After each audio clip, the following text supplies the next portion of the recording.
Hello and welcome to Reason News. President Donald Trump has left the Group of Seven summit in Canada a day early to monitor escalating tensions in the Middle East. The president's abrupt departure comes as Israel and Iran engage in their most intense confrontation in history, with the risk of a broader regional conflict growing by the hour. President Trump announced late Monday that he would be leaving the G7 summit in Alberta ahead of schedule, citing urgent developments in the Middle East. The White House confirmed the decision on social media, stating much was accomplished, but due to developments in the Middle East, President Trump left last night, Monday night, after dinner with heads of state. Trump told reporters that he has to be back, it's very important, and that he wants to thank their great hosts, but they probably see what he sees, unquote. Despite his early exit, President Trump participated in key sessions, including the signing of a major trade deal with the United Kingdom. The summit addressed pressing issues such as global economic recovery, climate change, and the regulation of artificial intelligence. However, the escalating crisis in the Middle East overshadowed much of the agenda, and Trump's absence left several important discussions, most notably on Ukraine and global trade, unfinished. The immediate cause for concern is the rapidly intensifying conflict between Israel and Iran. On Friday, Israel launched a major aerial campaign striking Iranian nuclear and military sites, as well as energy infrastructure.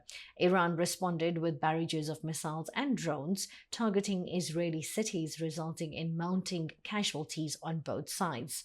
As of Monday, at least 224 people have been killed in Iran and more than 1,200 wounded, while Israeli officials report at least 24 dead and nearly 600 injured. Both nations have issued evacuation orders for key areas, with Israel claiming to have achieved air superiority over Tehran and Iran vowing further retaliation. The situation is described by analysts as the most dangerous escalation between the two countries in decades. President Trump, before departing the G7, issued a stark warning on social media, saying, quote, "Iran should have signed the deal I told them to sign. What a shame and waste of human life." Simply stated, Iran cannot have a nuclear weapon. I said it over and over again. Everyone should immediately evacuate Tehran, unquote. The president has instructed his national security team to be on standby in the White House Situation Room, underscoring the seriousness of the crisis. French President Emmanuel Macron told reporters that Trump was considering a ceasefire proposal and had extended an offer to meet with Iranian officials, but U.S. sources have not confirmed any imminent diplomatic breakthrough.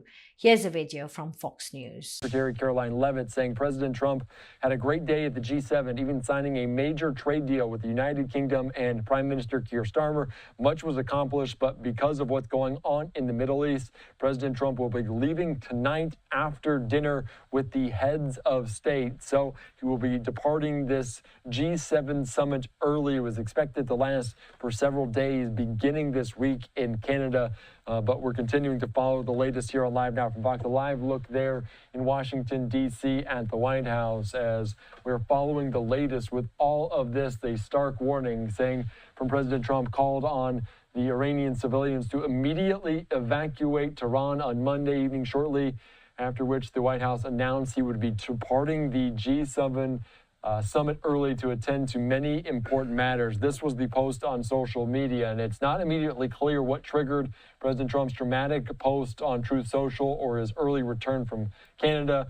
Of course, Israel has been conducting strikes in Tehran since Thursday night, but the U.S. so far declined to join the operations. Israel continues to reiterate their impact on the nuclear sites as their focus right now.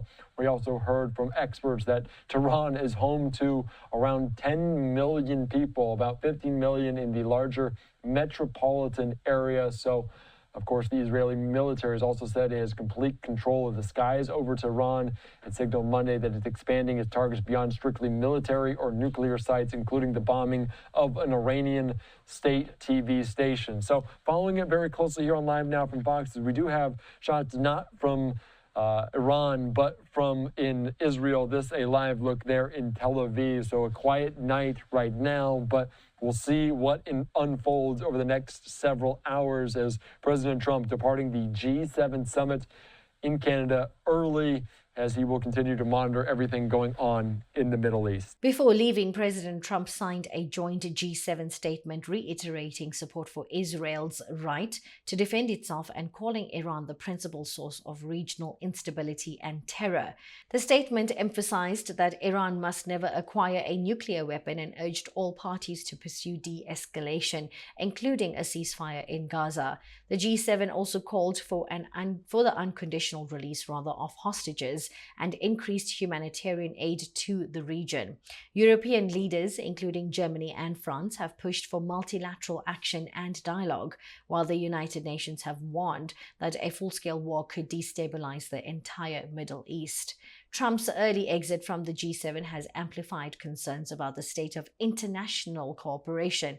While the US president focused on US interests and unilateral action, European leaders sought consensus and collective solutions.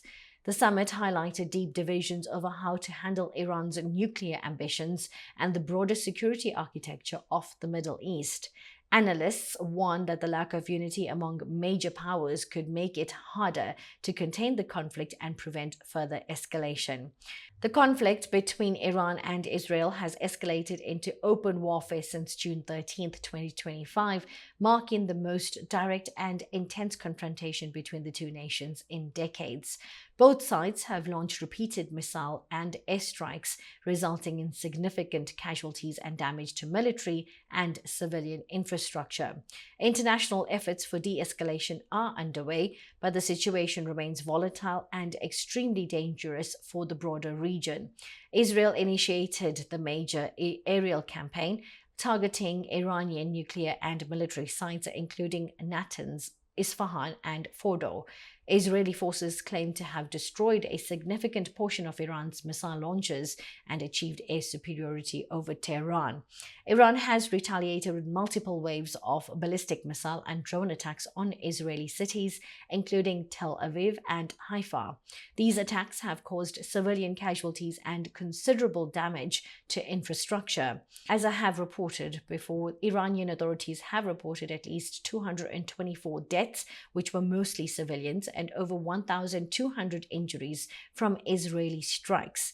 Israel reports at least 24 civilian deaths and hundreds injured from the Iranian missile barrages.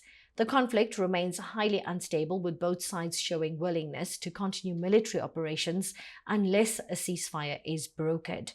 Humanitarian concerns are mounting and the risk of regional escalation persists. Diplomatic channels remain open but fragile, with Gulf states and international powers pressing for an immediate halt to hostilities and a return to nuclear negotiations. The Israel-Iran conflict has entered its fifth day with heavy casualties, major infrastructure damage, and no ceasefire in place.